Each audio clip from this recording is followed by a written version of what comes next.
Hello and welcome back to another episode of SuperCoach Insider. My name is Ben. And I'm Chris. And thank you for joining us. Yes. Today we're covering the Melbourne Demons. We are indeed. Team analysis.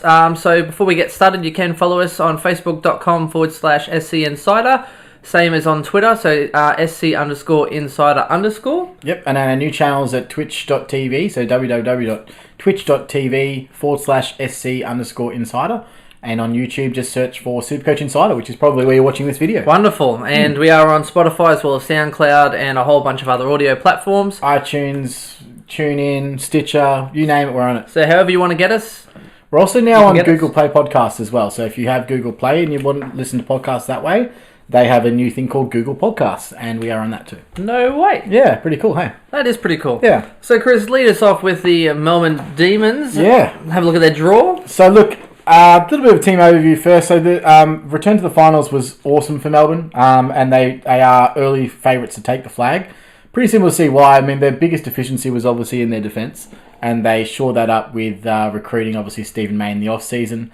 And, of course, Cade Colo. Not that I don't know if he'll get a gig, but it seems like they're making steps towards they believe that they are in a premiership window, and I think that everyone else is on the same page as well.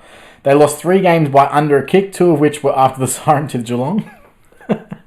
One where they did kick it and one where they missed it. So, where Geelong kicked it and one where Melbourne missed. Those wins could have given Melbourne outright second spot. The other one was against the Saints, actually. The Saints were up by 6 goals and they came back to get within 2 and they just fell short.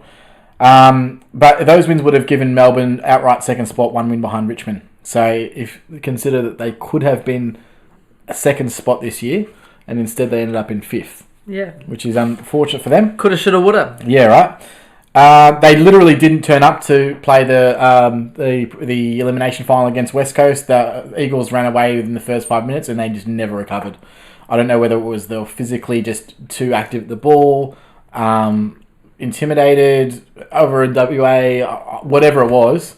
Do you watch that game? It was horrible. Horrible. It was absolutely horrible. So they did the old expect it to just happen. Yeah, the prelim final was just a one-way show. And they played so well against Geelong too. So well. Yeah.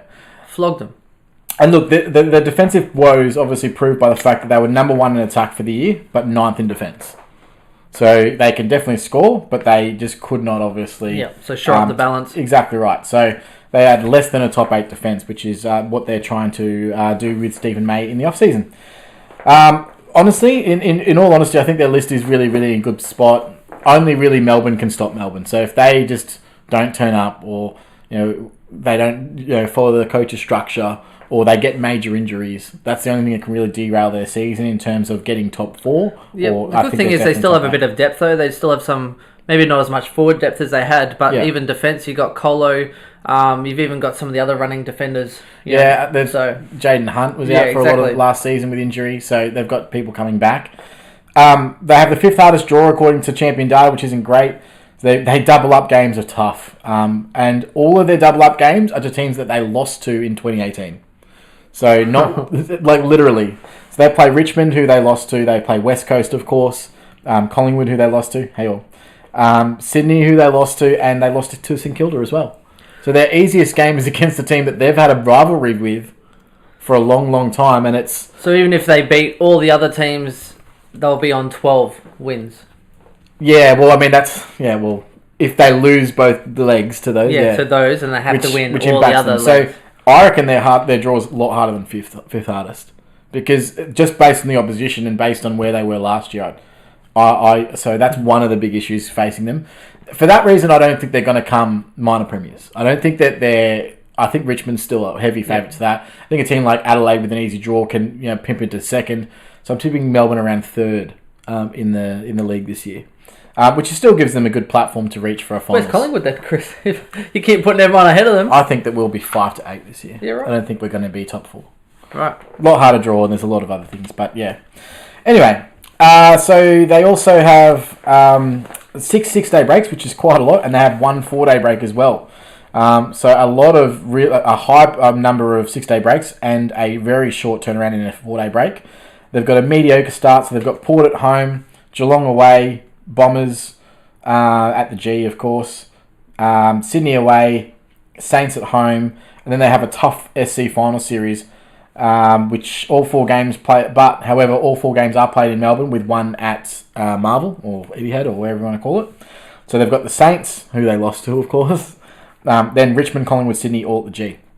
So tough SuperCoach finals.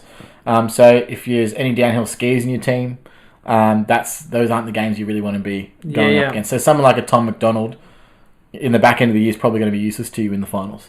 Yep. So people like Oliver will score all year round, but it might be the difference of he might only get like a 110 versus good opposition, but against a Carlton he might go 160. You know, the difference is Tom McDonald's not going to kick 5 goals against Richmond, are they? No, they're not going to kick. Probably not going to kick 5 goals against. Collingwood. So for the fringe players, particularly in draft, Adelaide with the easy final series, the Bulldogs, West Coast have a pretty good final series as well. You find the guys that are the fringe 80 players that have a big ceiling, because chances are against the easier opponents they're going to go big. Yeah, and I mean you can't control that to a high extent in standard, but in draft you can trade around. So you can, you might take a 3 points per game loss to get a 4-game increase on average if you think that's going to happen. So or pull a me and have a look at the next month and find who has the easy draw, pick them up, and then when they spike in average, like a 3 to 5 round average, you then palm them off. Yeah, exactly right. Yeah, it's great. All right, so the buys, they have the round 13 buy, which is the middle buy, which is also the hardest one to navigate this season. So they share that with Brisbane, Collingwood, Geelong, Sydney, and West Coast. Yep. So you can't carry too many Demons, but we'll see how it goes in terms of who else pops up out of those teams. Also off season, so they traded in Braden Pruce, the ruckman from North Melbourne. Stephen May, as mentioned, and Cade Colo as well came in. Yeah, the Pruce one's probably the big story. It is, and that's one of our headline stories in today's pod. Yes. Out, we've got Dean Kent, Dom Tyson, and Jesse Hogan. Those are big outs. Yeah. So 3 players. Like, don't get me wrong, Dean Kent's not a big name player. He had a 3-game patch last year of over 100. Yeah. I think it was 3-game patch of 97. And then he got injured again. So his issue here has been his body. When he played midfield minutes last year, he played some really, really great games. He goes over St Kilda. Hopefully they can do something with his body there and get him right. Dom Tyson was, probably their 21st or 22nd player, but he was in their mid-rotations. Yes. So an important part of their And he was still young though. Tyson still had room to grow. It's just body and just not. I don't know. It's almost like he fell out of favour a little bit. His body wasn't great, and then his best role is Oliver's role. But Oliver's got that tied down. Well, that's why I think he's quite good for North, which we'll get into next. And they do have a lot of depth in midfield, and they draft a lot of midfielders this year. So, something there. Jesse Hogan's a massive loss, and I think it's understated how much of a big impact he has on them winning games. I agree, except that now with Stephen May in defence, I think they're backing themselves in to still be competitive to score while shoring up their arse end. So I think they become a more balanced side. They do. And I'll go through Hogan, I actually watched an interview with Tom McDonald yesterday. It was a 12-minute interview, and he went through what their plan is at the moment, and I will go touch on that when we go through Tom McDonald and Jesse Hogan. But let's go through the rookies first. So they got a Corey Wagner as a pre-draft selection, as a mature age recruit. He actually played for Casey last year after being delisted by North Melbourne the year before and played 8 games at AFL level. I think he's not one to... I don't think that he'll start games. I think he's one that will work through. Again, he'll play in the Casey, but he's on the AFL list now. Injury strikes, he'll get some game time. He's currently in my team just because he's a mature age recruit. I couldn't get any... Apparently, he averaged really well. I couldn't find any VFL stats to back up his year, but apparently played really well in the 2s and has worked his way into AFL fitness. He believes that as of last year, he could have played AFL football, but wasn't ready before that. However, this year, obviously, another year in the system, another year playing at KC, he's ready to go. So I'll be surprised if he gets early games with their mid-depth, but he's probably going to be one of the first caps off the rank if injury strikes or if they're looking to rotate some midfielders. You never know. Viney might not even get up. Well, that's true. So that's why he comes into consideration. So I would 100% start him if he gets a gig in round 1. I just like those mature age bodies. He's 123k. He's the perfect prototype for what you want for a mid recruit that might get you a 60 to 70 average, or you could even have him on field, but definitely a cash cow. So yeah, I'm with you. Cool. Tom Sparrow. Now, big raps on Tom Sparrow from the guys over at Melbourne, and a lot of talk coming out from the actual playing group. So I watched another interview with Max Gawn, and he said the one to watch out for at the moment is Tom Sparrow, is their first pick in the draft. Pick 27, 117k mid, 182 centimetres and 81 kilos, has a massive leap on him. Apparently he took a massive hanger on Harry Perriman, who's a half back. And Max Gawn said that of all the recruits, he's definitely shining through compared to everybody else. Can play behind the ball, but can also kick goals. He's really mainly picked up. I think his leadership qualities really shone through. His tenacious endeavour highlights his ball winging ability, but he's got deficiencies by foot. So, unfortunately, he just even though he's a clearance midfielder, his decision making and his foot skills are just not really at AFL standard at this point. Well, I mean, Oliver's been Ollie Wines has been getting a gig for years. Yeah. Mate. So whether or not they overlook that and give him AFL games early, or they say, "Hey, we want you to prove it in the VFL that you can hit some targets, and then you can come into some AFL action." So I think he might be one that has some game time this year, but I don't know when it's going to be.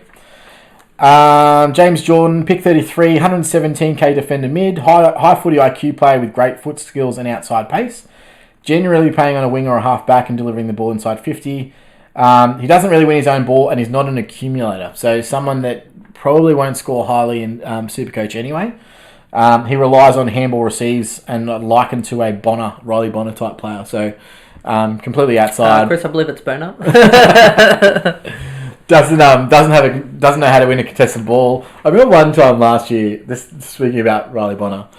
Riley Bonner last year, there was a time when he had an opportunity to pick the ball up, and a player was shepherding for him, and he decided, no, I'll shepherd for you. You pick the ball up. He just wouldn't know how to pick up a contested ball if it came flying at him. Anyway, so he definitely someone that I think can play footy this year if there's injury or depth concerns, but I don't think it's going to be SuperCoach relevant anyway. An interesting one is Aaron Nitschke. Now, you might have to quote me on that one. I don't know how that goes. 117k mid, 184 centimetres and 77 kilos. He won the MVP for the under-18 Sandful last year, mainly playing as wingman or halfback across, averaging 32 disposals, including 14 contested possessions, 9 marks, 5 clearances, 3 tackles and a goal a game for Central Districts. So that was in under-18s, not in the actual seniors of Central Districts. But he did play at the National Championships, and he averaged 13.7 disposals and didn't look out of place.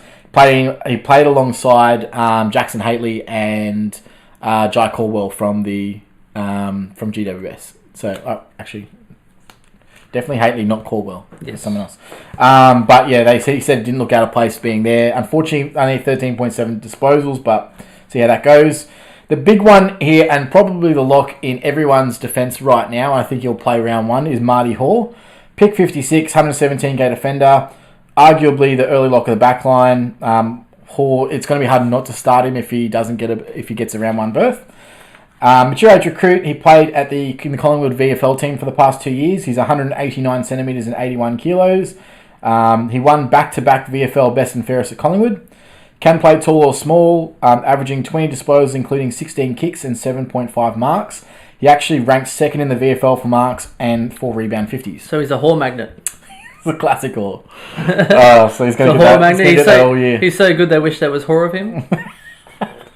Play on words. Well done. I think he's going to be a lock in defence this year. So right. I think he'll play. That's what I want to hear, Chris. I don't want to hear these irrelevant bloody Aaron Nitschke, however you say it. I don't want to hear about that. Nitschke. Tell me the relevant ones, Chris. The guys to pick, not the guys that are 10th in line waiting to get him. Oh, but he got a kick in the seconds in the VFL on the 18-year-old, 13 disposals, but he's not relevant kid. Don't give me them. No, it's important to know because you want to know for your upgrade and downgrade targets later in the season. No. Okay. Tell me the ones that are relevant. Toby Bedford. Is he relevant? I don't know. Pick 75, 117k forward mid. I don't think he's relevant. 170. Actually, no. I think he might be. 176 centimeters and 65 kilos. So he's clearly that small. 65 kilos. Now, here's why he's relevant, though. He's relevant because they're going to make some money in the gym. No, this is where they really lack. So Melbourne really lack up. Like they've got Garlett, and then they've got Noah in terms of like small, pacey, They lack small frames. 65 kilos. Jeez, I got a mate that weighs more than that. Matty Davison weighs more than 65 kilos. That's funny. Jesus. He could push for selection at some stage during the year. Only averaged 13 disposals at the TAC Cup, but with a goal a game and 5 tackles per game from pocket. So he's that pressure small forward. So I think he could actually get game time this year because they're lacking that. How does he tackle them? Jump on their back? He full wraps. He MMA tackles. And he's not going to slow them down. He's 65 kilos. There's a fly. It's a fly. A jetpack. Right. Anyway, so that's... Yeah, I mean, whatever. He averaged 12 disposals at the national championships and 6.8 tackles playing in forward with a couple of stints in the midfield. Tackling kids that weigh 70 kilos. Yeah. The last one, not really important again. Another small pressure forward, Cade Chandler, was picked up on the rookie draft. 173 centimetres and 73 kilos. Oh, that's better. Well, a little bit bigger. Struggles with accumulation of ball. He only had 5.7 disposals across 3 games. So averaged them across 3 games. However, he did average 6.3 tackles. So that tells me that they're targeting a small forward because they lack it in their list at the moment. So there's a list selections. Okay, I do like that. Right. And well, thank you. I do like the depth and the content you've gone into, Chris. I've gone with the more simple is better, telling them the people, the kind folks out there, of the relevant ones that they need to know. And you know what? I'm about depth. You've just confused me with your The deeper I get, the better it gets. Mate, I don't need more names in my head. It's true. But, mid-season, someone's going to pop up. And you know what? You know who's going to know what they're about? You. Me. That's fine. Who's not going to know anything Hey, Chris, how about you tell me then? Tell me then. More podcasts to come in 2018. Tell me when it's relevant.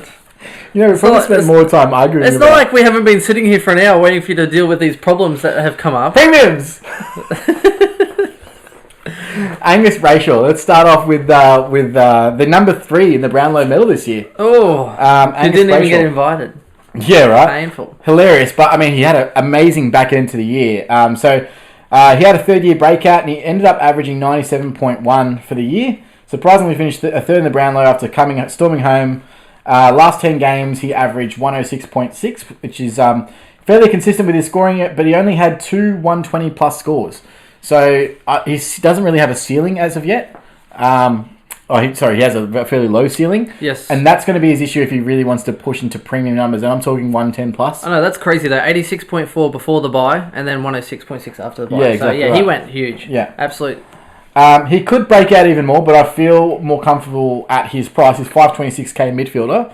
You can get Zorko for the exact same price. Ooh. Actually, $6K cheaper. Ooh. So it's going to be people that have balls of steel going, Brayshaw, I'm picking him out to go 110 this year. Yeah, well, he only just started coming back to full training as well. Yeah, I think a 105 is a decent level for him, so I think there's definitely value from a draft selection. But if you're picking him as a keeper, I don't think he's going to be top 10. He had a back complaint end of the last year, end of the year. So I don't think he's going to be top 10, which means that for me, I think it's a waste of money. Yeah. Yeah, that's just my opinion. Draft, though, great pick. And someone you get a value, you could pick him up at around 100 average, which is when it starts to be a lot of those guys. You can pick him out of a hat, so yeah. Yep. They're obviously got a lot of more premiums. Clayton Oliver, for example, had a PB year with a 114 average. Yes, even more important though, he had so in 2017 he only had 3 scores over 120. He had so many scores of like 110, 115, 106. So many hundreds though. Remember last year, just so many hundreds. So 2017 shows. I shouldn't say last year, but this year the season just gone, he had 12 scores. Yep. Of 120 plus. Yep. So huge, 5 under 100, 12 at 120 plus.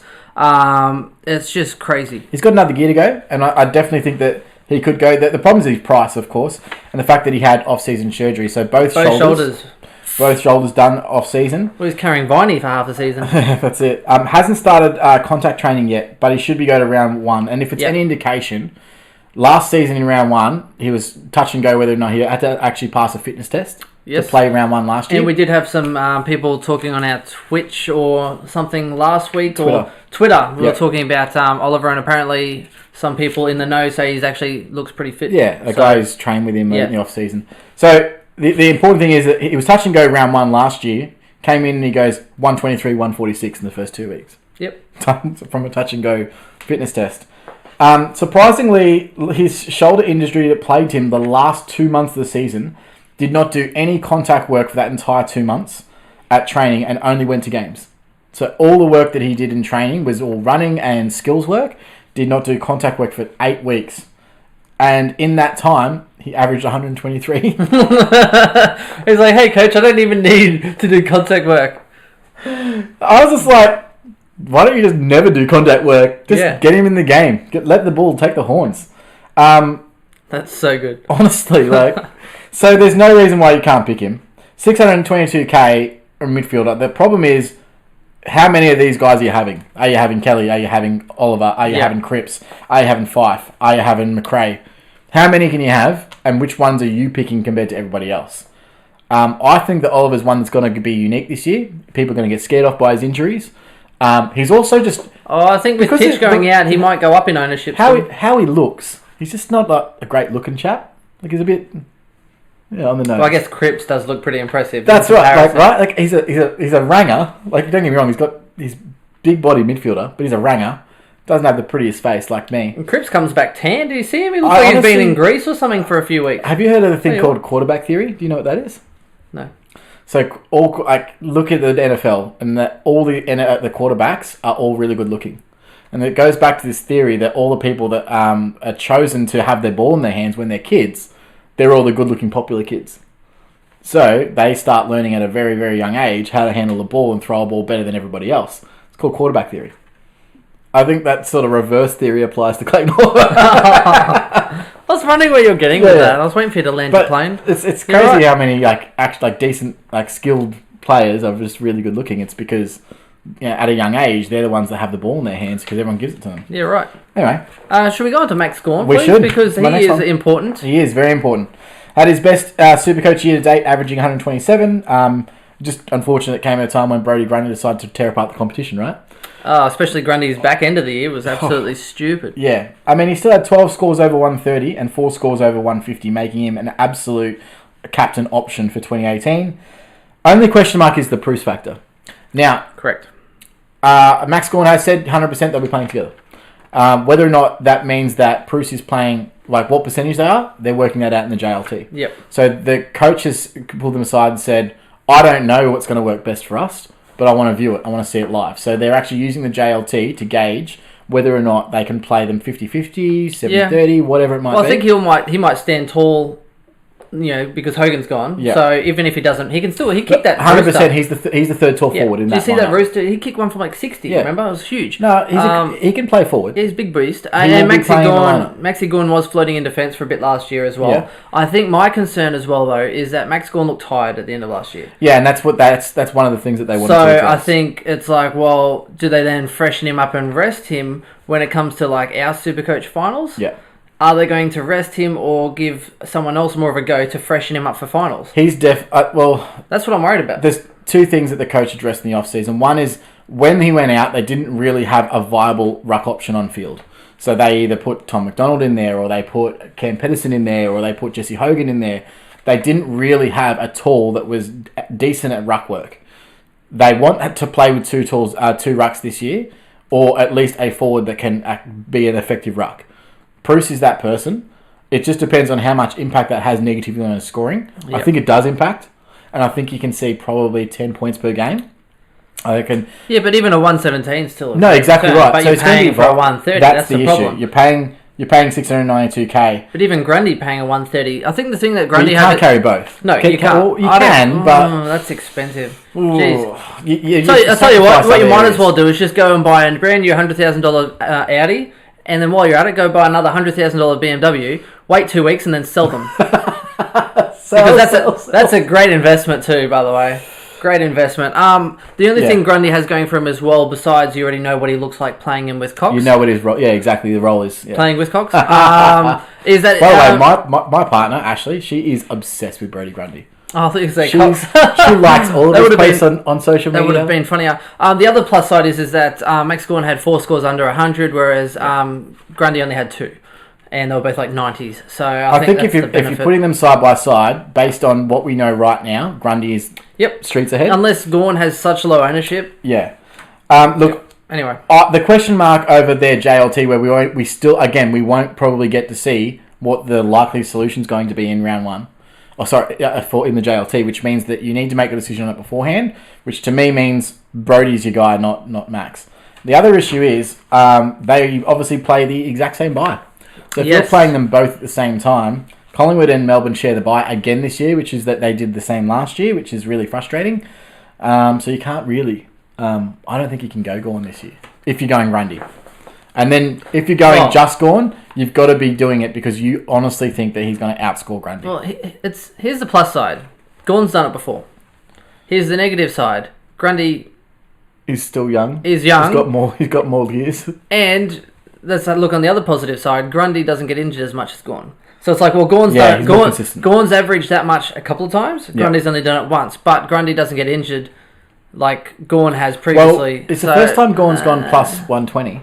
Yeah, it is. So his previous, I think, was 117 or something, yeah. So he went up 10 points per game in his PB. Yep. Which is pretty good. But I think, like, with Hogan gone, guaranteed that Bruce plays and guaranteed he takes ruck time out from Max Gawn. It's just, is that going to be a Big O and Steph Martin situation where it doesn't impact him?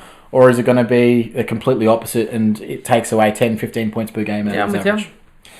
All right, Tom McDonald. Frustrating player, Tommy McDonald. Yeah, really frustrating because when I trade him in, he starts sputting it up. Well, let me rattle it out for you then, Chris. So he averaged 113.1 before the bye. Yep. So he played 7 rounds before the bye because he started late. Yep. Huge. Chris brings him in. You brought him in. 100%. Yes. After the bye, so his last 10 rounds after the bye, he averaged 86.7. Yeah, I know.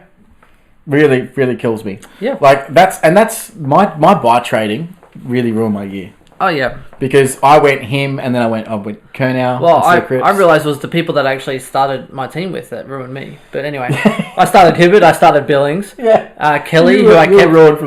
Kelly I had and kept for a bit. Nick Nui, who obviously didn't do so well either. I started with Dane Beams. He was good. Started with Dane Beams, who started the year horribly. Yeah. So no wonder I didn't do so great.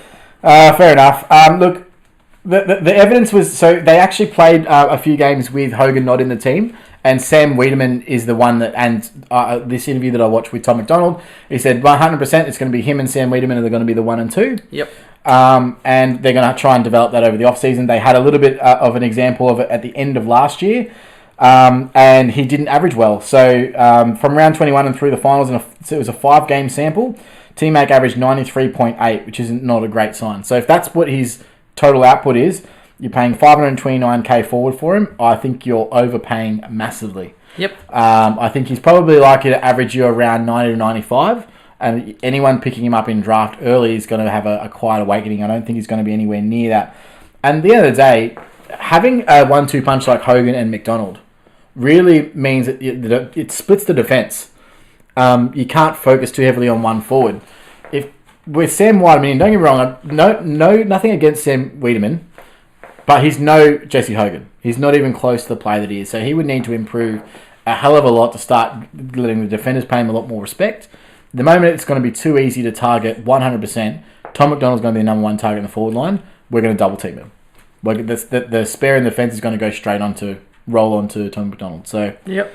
I think that it's not a great choice. That covers us for premiums. It's wonderful. We finally got there. Yes. On to the mid prices. So start with a breakout candidate, which I think has real potential. James Harms, 453k mid.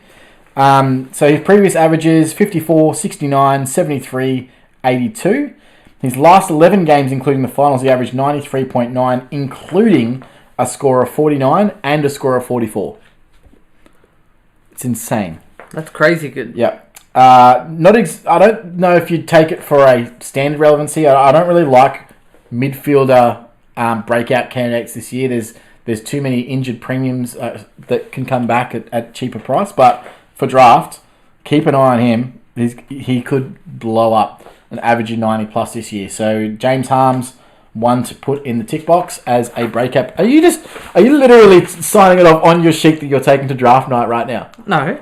You did, didn't you? This isn't the sheet I'm taking to draft night. Oh, okay, cool. Because is he not on there? No, actually. Is he not on there like Harry Himmel? I actually looked at Harms and I was like, I'm not going to look at his stats too much. So fair enough. That's me, and in a nutshell. Fair enough. Another one is Jaden Hunt, so 242k defender. Had an injury-cruelled season, only averaged 70. After a great second year when he averaged 70 and played every game, he only managed 6 games last year and plummeted to an average of 49.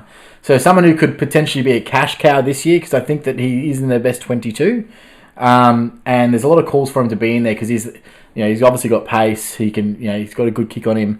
Whether or not he can increase his average, post 70, maybe to 80 plus, is a different story. But at 242k, he's more of a cash cow than anything and a stepping stone. So you might get some decent scores out of him, get him to 350, close to 400, bail him out and bring someone else in. I can't believe you got Jordan Lewis as a mid-price.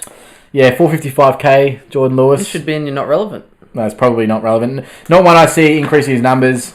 Good for a draft, but he's the main kick-out taker. That's why I include him. Stephen May is also the main kick-out taker for the Suns. So how's that going to work? But I actually wrote that down. So he took the most kickouts last year for the team with 69. Yeah, second Bernie Vince. Vince is gone, but May comes in. So who's taking kickouts? So we'll have to watch the JLT. Again, this is more for draft relevant information. It's not really standard relevant. You can't pick Jordan Lewis in standard. But in draft, if you're looking to pick him up at 83, I'd wait until you see who takes the kickouts as to whether or not I'd pick him. Just so you know. Again, probably an avoid on Christian Petracca. Increased his average by 3 points per game to 81 for the year. Oh, 81 was that? What did Kernell get? I don't want to talk about it.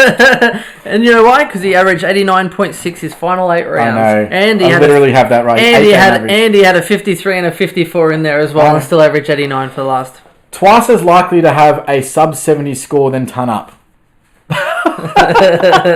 That's Petracca in a nutshell. He's literally twice as likely to have a sub 70 SuperCoach score than he is to get 100 plus.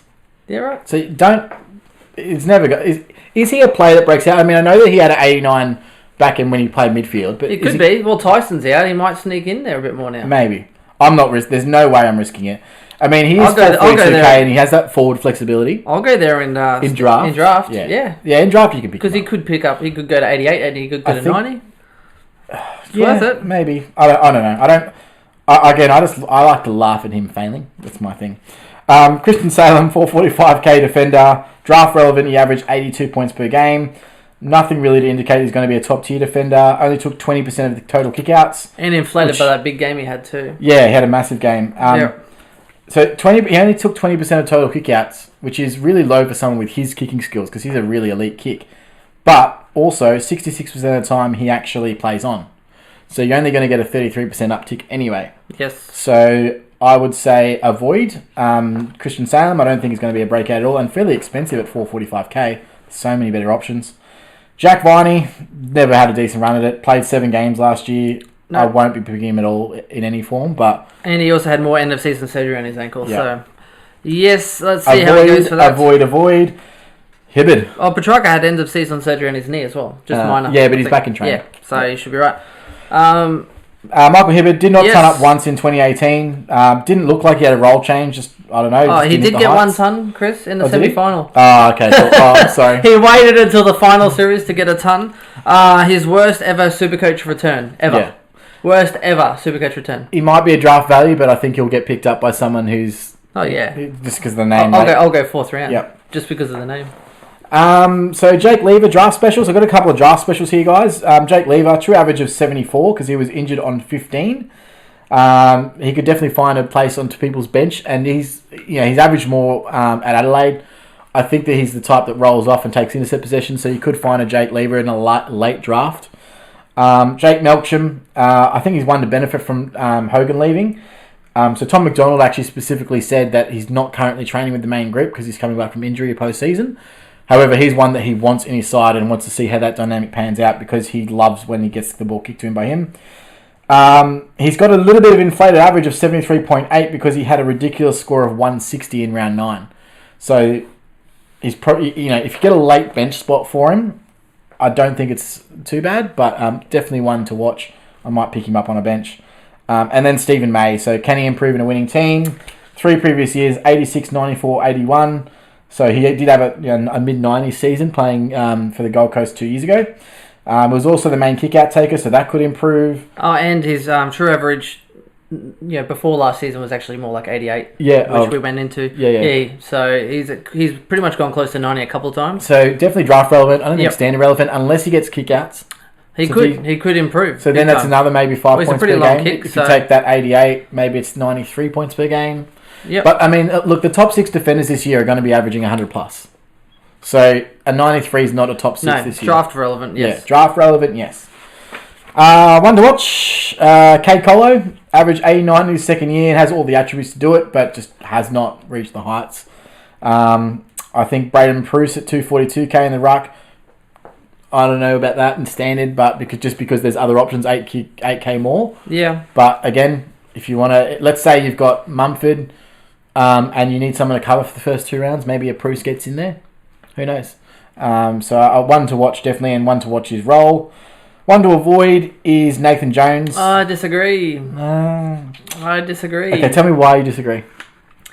Well, it's a poor year by his standards. He averaged 84.6 down from 100.9. Yeah. I do see him as an avoid in standard, but I think he actually provides some value in draft. Okay. As in you had draft value and now you're saying avoid. I think based on his upside, I don't think he'll get much worse than a low 80 average. His role has changed slightly this year, and yeah, he's playing less inside than he was. But I still think, he's maybe had to adapt to that a little bit. I'm just saying I don't think he has much downside. Well, I think he has a little bit more upside. He could get you a 90 average and provide you a 7-point upside. Here's what I think. And you think he's old? My crystal ball. That's why. You're just an old ageist. 31 years old and he just gave up the captaincy. Ageist. I honestly think that they said to him, there's no guarantee you're playing every game this year. And he's played every game, like every game possible for the last 8 years or 9 years or something he has. I think he's and missed very few games in total. I think that they sat him down and said, look, you can't guarantee your game time now he just this year, focuses on playing footy. which is fine. 90 plus average. 31 draft with an 84 average this year. Draft special. You take him in draft. I'm not 90 plus average. Not touching I'll go there. And you need all the depth we can get. Do you have anyone else that you want to highlight, or was that round up? No, that's it. Just again highlighting the fact that Hibberd had his worst SuperCoach ever return. So fair enough. Yeah, so bad. Anyway, that's it from us. Thank you very much, and we'll be seeing you again shortly. Thanks, guys. Have a good day.